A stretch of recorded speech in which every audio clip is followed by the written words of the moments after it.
کسی کو شبہ پیدا ہو جائے، وہم ہو جائے کہ بھئی اگر ہم حضور علیہ الصلوۃ والسلام کو بے عیب مان لیں تو پھر تو ہم نے حضور کو خدا کے برابر سمجھ لیا، اور کسی کو خدا کے برابر سمجھنا یہی تو شرک ہے۔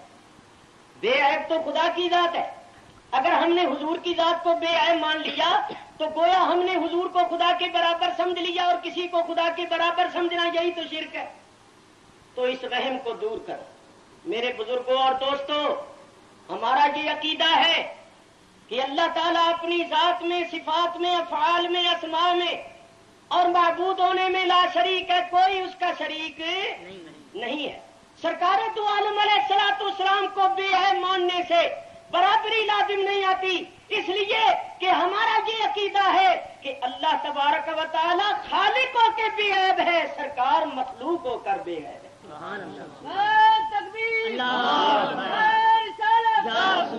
سرکار دو عالم علیہ الصلوۃ والسلام مخلوق ہو کر بے عیب ہے۔ ارے یوں کہو کہ اللہ تعالی رب ہو کے بے عیب ہے اور سرکار مصطفیٰ ہو کے بے عیب ہے۔ یہاں تو برابری کا سوال ہی نہیں پیدا ہوتا۔ اگر اس طرح برابری ہونے لگے تو پھر تو کوئی بھی شرک سے نہیں بچ سکتا۔ قرآن کی آیتیں پڑھوں تو بہت زیادہ آیتیں ہیں، صرف ایک دو عرض کر دیتا ہوں۔ اللہ تعالیٰ نے اپنی شان میں فرمایا ان اللہ بالناس لرؤوف الرحیم، بے شک اللہ تعالیٰ لوگوں پر رؤوف بھی ہے اور رحیم بھی ہے۔ ثابت ہوا اللہ رؤوف بھی ہے اور رحیم بھی ہے۔ اب دوسری آیت پڑھو، اللہ تعالیٰ نبی کریم علیہ الصلوۃ والسلام کی شان میں فرماتا ہے بالمؤمنین رؤوف الرحیم، رسول اکرم علیہ الصلوۃ والسلام مومنوں پر رؤوف بھی ہے اور رحیم بھی ہے۔ بولو دونوں آیتوں پر ایمان رکھو گے یا ایک پر؟ تو دونوں آیتوں پر ایمان رکھتے ہوئے کیا کہو گے؟ اللہ تعالیٰ رؤوف الرحیم۔ دوسری آیت پر ایمان رکھتے ہوئے کہو گے نبی کریم علیہ الصلوۃ والسلام رؤوف الرحیم ہے۔ کوئی سننے والا کہے بھائی تو مشرک ہو گیا، اللہ کو بھی رؤوف الرحیم کہہ رہا ہے، نبی کریم کو بھی رؤوف الرحیم کہہ رہا ہے، تو جو صفتیں اللہ کے لیے مان رہا ہے وہی صفتیں حضور کے لیے مان رہا ہے، تو یہ تو شرک ہے۔ تو شرک ہرگز نہیں، کیونکہ ہمارا یہ عقیدہ ہے کہ اللہ تعالیٰ کی صفتیں ازلی ابدی قدیم ہے، نبی کریم علیہ الصلوۃ والسلام کی صفتیں ازلی ابدی قدیم نہیں ہے۔ اللہ تبارک و تعالیٰ کی صفتیں غیر مخلوق ہے، حضور کی صفتیں مخلوق، اللہ کی پیدا کی ہوئی۔ اللہ تعالیٰ کی صفتیں اللہ تبارک و تعالیٰ کی شان کے مطابق ہے، نبی کریم علیہ الصلوۃ والسلام کی صفتیں آپ کی شان کے مطابق ہے۔ اللہ تعالیٰ کی صفتیں کسی کے قبضہ و کنٹرول میں نہیں ہے، نبی کریم علیہ الصلوۃ والسلام کی صفتیں اللہ تعالیٰ کے قبضہ و کنٹرول میں ہے۔ اتنے فرقوں کے ہوتے ہوئے برابری نہ ہوئی، جب برابری نہ ہوئی تو شرک بھی نہ ہو، مگر الفاظ رؤوف الرحیم کے ایک ہے۔ معلوم ہوا کہ محض الفاظ کے بولنے سے یا الفاظ کے اطلاق سے شرک لازم نہیں آتا۔ اور سنیے، اللہ تعالیٰ نے اپنی شان میں فرمایا ان اللہ کان سمیعا بصیرا، بے شک اللہ تعالیٰ سمیع بھی ہے اور بصیر بھی ہے۔ الفاظ یاد رکھنا، سمیعا بصیرا، اور یہی الفاظ اللہ نے انسان کے متعلق فرمایا۔ اللہ تعالیٰ ارشاد فرماتا ہے فجعلناہ سمیعا بصیرا، ہم نے انسان کو سمیع و بصیر بنایا۔ تو اللہ بھی سمیع بصیرا، انسان بھی سمیع بصیرا، الفاظ ایک ہیں مگر حقیقت میں بے انتہا فرق ہے۔ معلوم ہوا کہ محض لفظوں کے بولنے سے برابری لازم نہیں آتی، جب برابری لازم نہیں آتی تو شرک بھی نہیں ہوتا، کیونکہ شرک کی بنیاد ہی برابری پر ہے۔ میں ایک بات عام لوگوں کو سمجھانے کے لیے کہا کرتا ہوں، یہاں بھی کرتا ہوں، بڑی موٹی سی بات ہے۔ ہم لوگ روز پڑھتے ہیں سبحان اللہ سبحان اللہ، اب آپ بھی پڑھیے سبحان اللہ۔ کیا مانے اس کے؟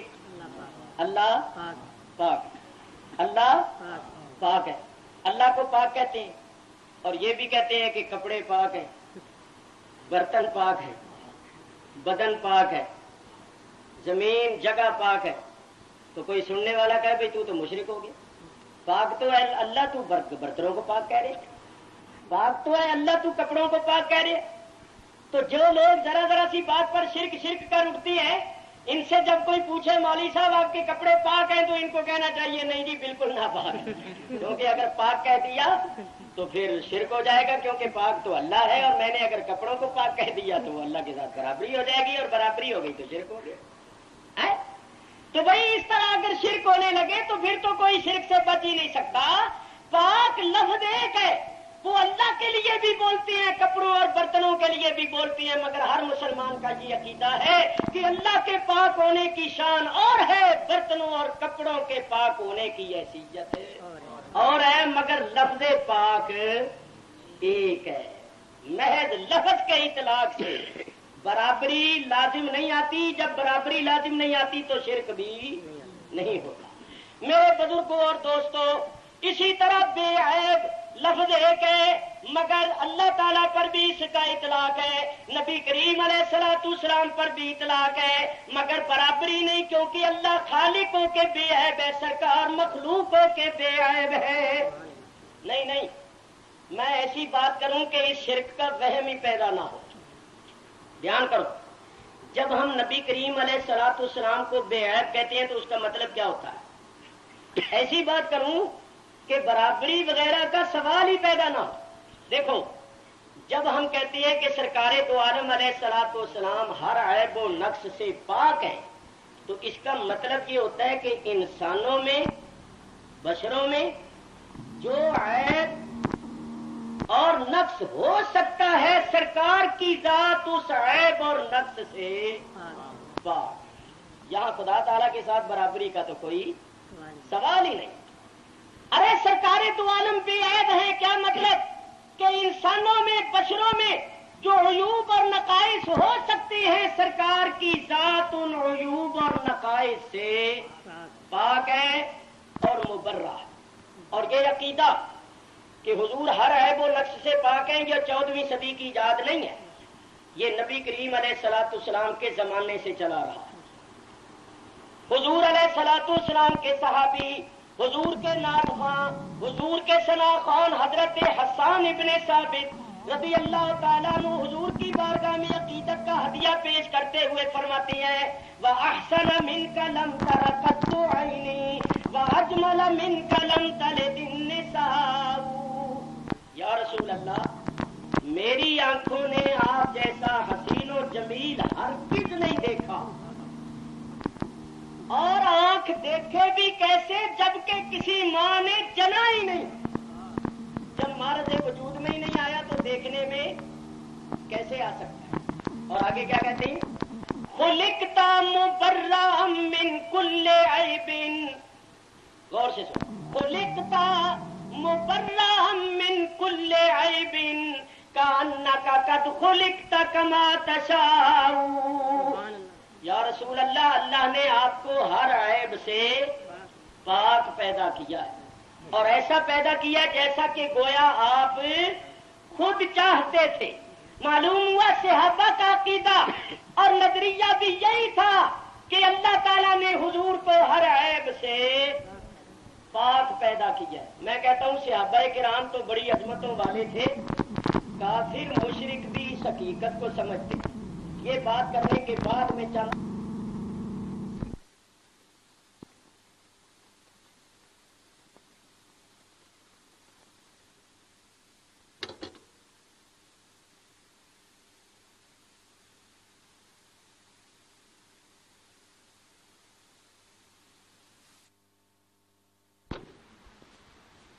کٹھے ہوئے۔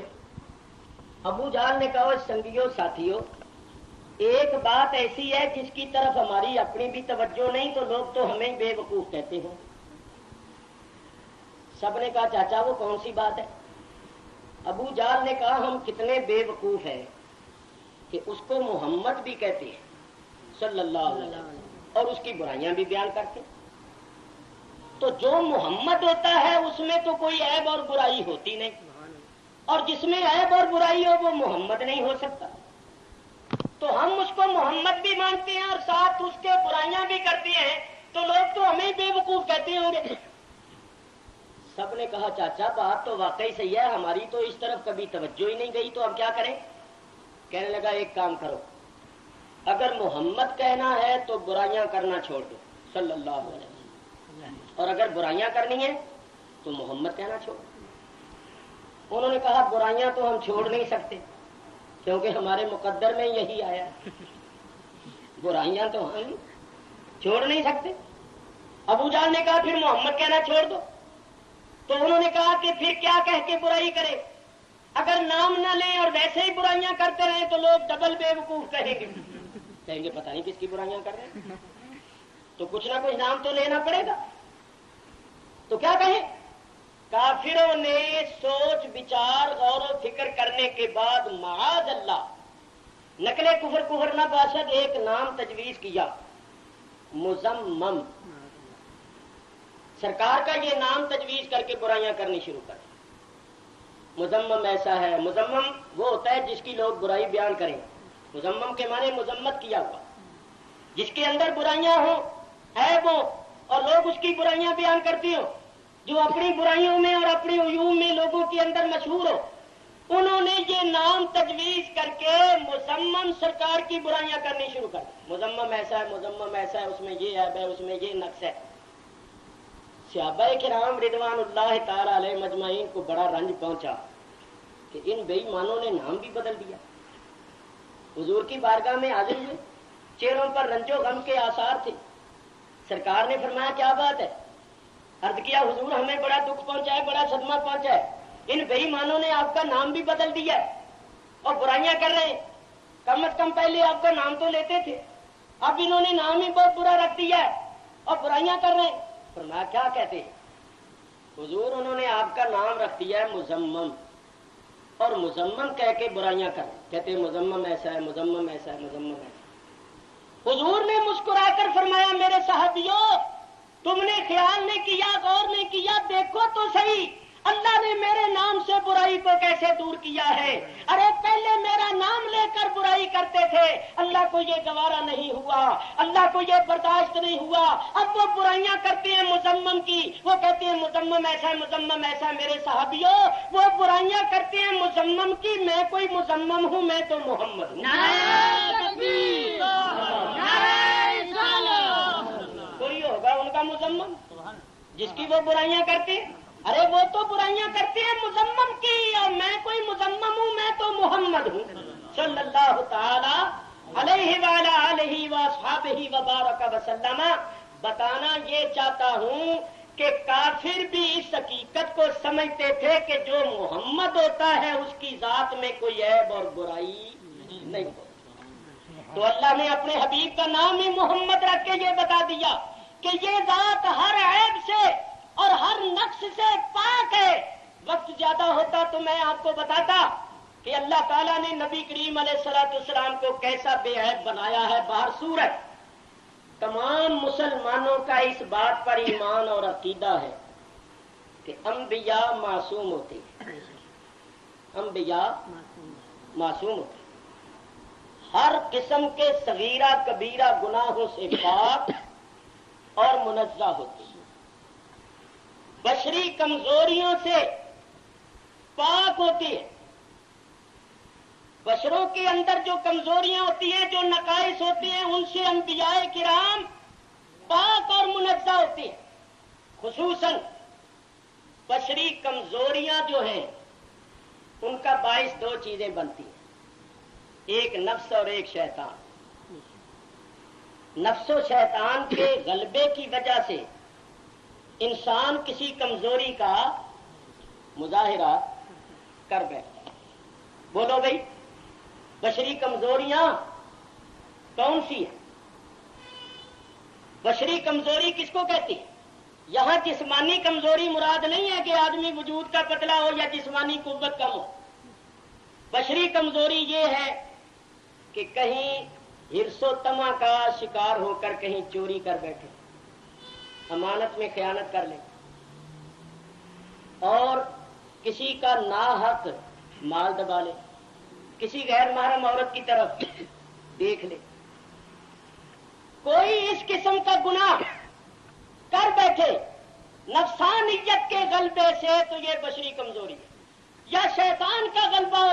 شیطان کے غلبے سے کسی بشری کمزوری کا مظاہرہ کر بیٹھے.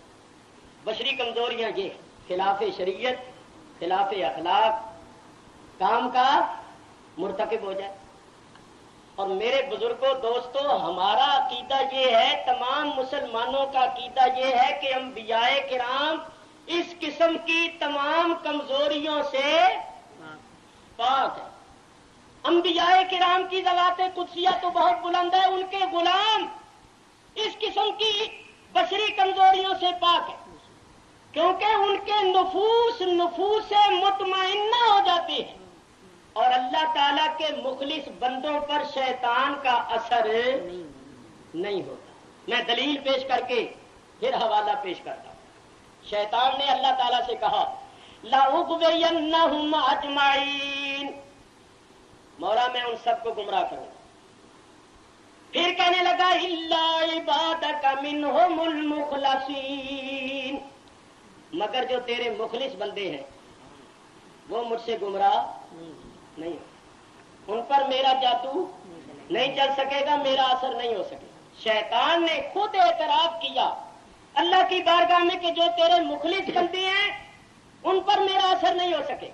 اللہ نے بھی فرمایا، اللہ تعالیٰ ارشاد فرماتا ہے ان عبادی لیس لک علیہم سلطان، جو میرے بندے ہیں ان پر اے شیطان تیرا تسلط نہیں ہوگا. دیکھو اللہ کے مخلص بندے جو ہیں ان کی طرف برائی جا ہی نہیں سکتی. ایک نقطہ پیش کر رہا ہوں، اس کو سن لو غور سے. حضرت یوسف علیہ السلام کو زلیخا اندر لے گئی 7ویں کوٹھڑی میں، وغلقت الابواب، سارے دروازے بند کر دیے، تالے لگا دیے اور برائی کی دعوت دی.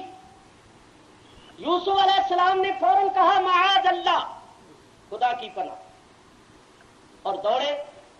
تالے ٹوٹتے گئے، دروازے کھلتے گئے اور آپ واقعہ آپ نے سنا ہوا ہے. یہاں میں نے ایک نقطہ پیش کرنا ہے.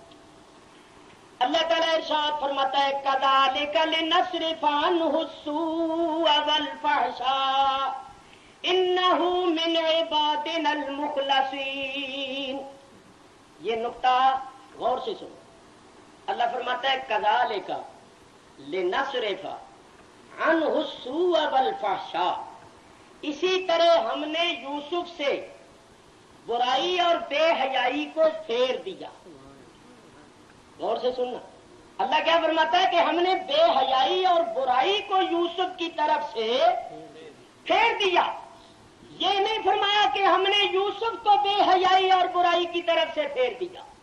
اگر اللہ یوں فرماتا کہ ہم نے یوسف کو پھیر دیا تو پھر تو یہ مفہوم ظاہر ہوتا کہ یوسف علیہ السلام برائی کی طرف چلے تھے تو اللہ نے ان کو برائی کی طرف سے پھیر دیا. اللہ یہ نہیں فرماتا کہ ہم نے یوسف کو برائی کی طرف سے پھیرا. اللہ فرماتا ہے ہم نے بے حیائی اور برائی کو یوسف کی طرف سے پھیر دیا. یعنی بے حیائی اور برائی نے کوشش کی تھی یوسف کی طرف جانے کی، ہم نے جانے ہی نہیں دیا، راستے سے ہی اس کو پھیر دیا. یہ بات بڑی قابل غور ہے. یہ نہیں فرمایا کہ یوسف کو پھیرا. اگر یوسف کو پھیرا کہتے تو پھر تو یہ مفہوم ظاہر ہوتا کہ یوسف علیہ السلام برائی کی طرف چلے تھے تو اللہ نے ان کو برائی کی طرف سے پھیر دیا، نہیں جانے دیا. تو اللہ یہ نہیں فرماتا یوسف کو پھیرا. اللہ فرماتا ہم نے بے حیائی اور برائی کو یوسف کی طرف سے پھیر دیا. یوسف علیہ السلام تو اپنے مقام پر بیٹھے ہوئے ہیں، برائی نے کوشش کی ان کی طرف جانے کی. اللہ فرماتا ہم نے جانے ہی نہیں دیا، راستے سے ہی پھیر دیا. تو معلوم ہوا کہ یوسف علیہ السلام کا خیال بھی برائی سے آلودہ نہیں ہوا، خیال بھی نہیں آیا. اللہ فرماتا ہے ہم نے بے حیائی اور برائی کو ان کی طرف سے کیوں پھیر دیا؟ انہ من عبادنا المخلصین، کیونکہ وہ ہمارے مخلص بندوں میں سے تھے. معلوم ہوا کہ جو اللہ کے مخلص بندے ہیں ان پر بے حیائی اور برائی کا اثر ہو ہی نہیں سکتا. اور دیکھو نفس کی 3 قسمیں ہیں، نفس امارہ، نفس لوامہ، نفس مطمئنہ. نفس امارہ وہ ہے جو برائی کا حکم دیتا ہے، برائی کی طرف کھینچتا ہے. نفس لوامہ وہ ہے کہ برائی کا ارادہ نہیں ہوتا مگر نفس و شیطان کے غلبے کی وجہ سے، ماحول کے تاثر کی وجہ سے برائی ہو جائے تو اس کے بعد پچھتاوا لگ جائے. برائی کرنے کے بعد آدمی پچھتائے، نادم ہو، پشیمان ہو، توبہ استغفار کرے. تو جو ایسا ہو کہ اس کا برائی کرنے کا ارادہ تو نہیں، مگر ایسے حالات پیدا ہو گئے کہ کر بیٹھا، لیکن کرنے کے بعد بڑا نادم اور پشیمان ہے، توبہ استغفار کرتا ہے، ایسے شخص کا نفس ہے نفس لوامہ. اور نفس مطمئنہ وہ ہے جس میں برائی کا خیال تک بھی نہ آئے. نفس مطمئنہ وہ ہے جس میں برائی کا خیال تک بھی نہ آئے. اللہ تعالیٰ ارشاد فرماتا ہے یا ایتھا النفس المطمئنہ ترجعی الی ربک راضیۃ مرضیہ فادخلی فی عبادی وادخلی جنتی. اے نفس مطمئنہ، اپنے رب کی طرف رجوع کر اس حال میں کہ تو اس سے راضی اور وہ تجھ سے راضی. اللہ فرماتا ہے فادخلی فی عبادی، اب میرے بندوں میں داخل ہو جا، وادخلی جنتی، اور اب میری جنت میں داخل ہو. تو میاں اولیاء کرام کے نفوس مطمئنہ ہو جاتے، اور پھر صحابہ کرام کا مقام ہے، اہل بیت اطہار کا مقام ہے، اور انبیاء کا مقام ہے، اور نبی کریم تو سید الانبیاء ہے. اب سنو، خدا کی قسم یہ سیاسی طور پر نہیں کہہ رہا، سیاسی مخالفت نہیں کر رہا، کیونکہ میرا سیاست سے تعلق نہیں، آپ کو پتا ہے میں سیاست سے بالکل الگ ہو چکا. مذہبی لحاظ سے، عقیدے کے لحاظ سے، ایمان کے لحاظ سے عرض کرتا ہوں کہ جو شخص نبی کریم علیہ الصلوۃ والسلام کے متعلق یہ کہے کہ نبی کریم بھی بشری کمزوریوں سے پاک نہیں تھے، تو جب نبی کریم کو بھی بشری کمزوریوں سے پاک نہ سمجھا گیا تو باقی تو سب نیچے ہیں. ان کے متعلق پھر کیا؟ وہ جو سب سے اونچی ذات ہے، سارے نبیوں کے سردار ہیں، ان کے متعلق جب یہ لکھ دیا گیا کہ وہ بشری کمزوریوں سے پاک نہیں تھے تو پھر معاملہ میدان صاف ہو گیا. عصمت انبیاء کا عقیدہ بھی ختم ہو گیا، اور جب سید الانبیاء کے متعلق کہہ دیا گیا کہ وہ بشری کمزوریوں سے پاک نہیں تھے تو پھر دوسرے تو سب نیچے. یہی وجہ ہے کہ جناب مودودی صاحب کی مخالفت صرف علماء اہل سنت بریلوی حضرات ہی نہیں کرتے، اہل حدیث ہی نہیں کرتے. یہ دیکھو میرے ہاتھ میں کتاب ہے، اس کا نام ہے مودودی صاحب اکابر امت کی نظر میں. یہ دیوبندی حضرات نے کتاب چھاپی ہے. اس کتاب کے اندر جتنے دیوبندیوں کے بڑے بڑے علماء ہیں ان سب نے یہ لکھا ہے. ان کے میں موٹے موٹے نام بتا دوں: مولوی محمد یوسف صاحب بنوری، مولوی اشرف علی صاحب تھانوی، مولوی حسین احمد صاحب مدنی، مفتی کفایت اللہ صاحب دہلوی، شیخ الحدیث مولوی محمد زکریا صاحب، مولوی ظفر احمد عثمانی، مولوی قاری محمد طیب، محتمم دارالعلوم دیوبند مفتی سید مہدی حسن، صدر مفتی دیوبند مولانا مفتی محمد شفیع صاحب، مفتی اعظم پاکستان. یہ دیوبندیوں نے جو لکھا ہے وہ بتا رہا ہوں. محدث کبیر مولوی محمد یوسف صاحب بنوری، علامہ سید سلیمان ندوی، اور مولوی احمد علی صاحب لاہوری، مفتی محمود الحسن صاحب گنگوئی، مولوی منظور نعمانی. یہ سارے بڑے بڑے مولویوں کے نام لکھے ہیں، اور ان کے یہ سب ارشادات اور ان کے اقوال اس میں لکھے ہوئے ہیں. ان سب نے لکھا ہے کہ یہ مودودی صاحب گمراہ ہیں، بد عقیدہ ہیں. یہ انبیاء کرام کی ذات پر بھی تنقید کرتے ہیں، صحابہ پر بھی تنقید کرتے ہیں، اور انہوں نے جو جماعت بنائی ہے اس جماعت میں شریک ہونا، تعاون کرنا، یہ سب گناہ ہے، کیونکہ یہ ایک بہت بڑا فتنہ ہے. فتنہ یہ خود دیوبندیوں نے کتاب چھاپی ہے، آپ کے کراچی شہر میں چھپی. میں 2-4 حوالے پیش کرتا ہوں، کتابیں ساتھ لایا ہوں. کوئی یہ نہیں کہہ سکتا کہ اکاڑوی غلط کہہ گیا ہے. میں بتاتا ہوں کہ مودودی صاحب نے انبیاء کے متعلق کیا لکھا. ذرا غور سے سنو. لکھتے ہیں انبیاء کرام علیہم السلام رائے اور فیصلے کی غلطی بھی کرتے ہیں. یعنی نبی جب رائے دیتے تھے اور فیصلہ کرتے تھے تو اس رائے میں اور فیصلہ کرنے میں غلطیاں بھی کرتے تھے، بیمار بھی ہوتے تھے، آزمائشوں میں بھی ڈالے جاتے تھے۔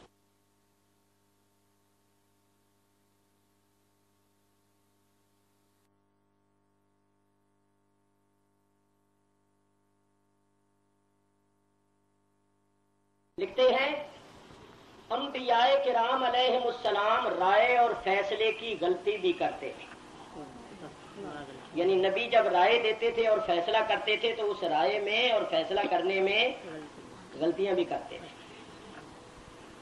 بیمار بھی ہوتے تھے، آزمائشوں میں بھی ڈالے جاتے تھے، حتیٰ کہ قصور بھی ان سے ہو جاتے تھے اور انہیں سزا تک بھی دی جاتی، یعنی ان سے گناہ بھی ہو جاتے تھے، ان سے قصور بھی ہو جاتے تھے اور ان کو سزا تک بھی دی جاتی تھی۔ نہیں یہ لفظ آگے سنو، اور تو اور بسا اوقات پیغمبروں تک کو اس نفس شریر کی راہزنی کے خطرے پیش آئے، یعنی اور تو اور نبیوں کو بھی نفس شریر کی راہزنی کے خطرے پیش آئے۔